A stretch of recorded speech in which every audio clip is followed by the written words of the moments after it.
Низ Европа се побрзо се шират новите две субваријанти на Омикрон BA4 и BA5 во однос на другите варијанти на COVID-19, што значи дека како што стануваат подоминантни, така може и да го зголемат бројот на хоспитализации.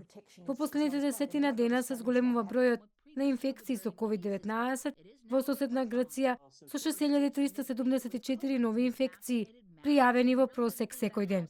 Европските земји доживуваат пораст на приемни во болниците заради овие подваријанти на високо заразениот вид Омикрон, со што се заканува нов глобален бран на болеста, бидејќи ограничувањата за пандемијата се речиси укинати.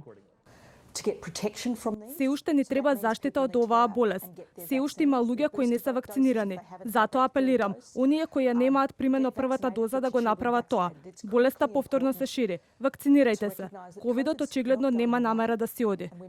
Ковид бројките се зголемени во неколку земји, меѓу кои Франција и Англија. Во Германија, каде што приемите се зголемуваат повеќе од една недела, уделот на инфекции со COVID-19 е препишан на BA5 варијантата. Она што дава надежда дека ковид вирусот ќе стане ендемичен и ќе биде и во иднина со полесни симптоми отколку минатата есен. Од Светската здравствена организација велат дека специјална вакцина против коронавирус адаптирана за варијантата Омикрон може да се користи како бустер доза за зајакнување на имунитетот. Според достапните податоци, таквата вакцина може да биде од корист за оние кои веќе се целосно вакцинирани.